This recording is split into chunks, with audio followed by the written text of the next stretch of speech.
Tuan-tuan, oleh kerana mereka nak Amerika terlibat dalam next pandemik, maka selewat-lewatnya bulan 9-10 kita ada pandemik baru di mana lockdown baru, vaksin baru, dan saya harap tuan-tuan lawan mereka secara legal dengan buat kita panggil SN, statutory notice, yang mana kita lawan legal civil disobedient.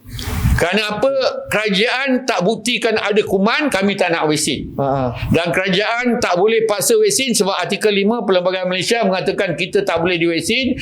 Ubat yang masuk badan kita punya tanggungjawab. Okay. My body, my choice. My choice. Bukan my body, your choice. Ini salah. Betul. Okey.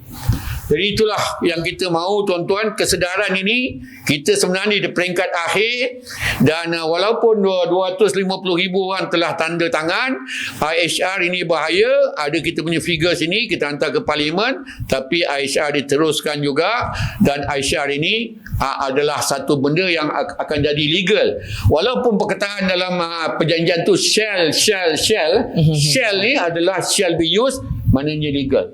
Right? Dia binding. Benda saya dah tanya lawyer kat mana binding dia. Perkataan shall tu. Perkataan shall, you shall use this, shall do, dan mereka ke arah vaksin saja, tuan-tuan.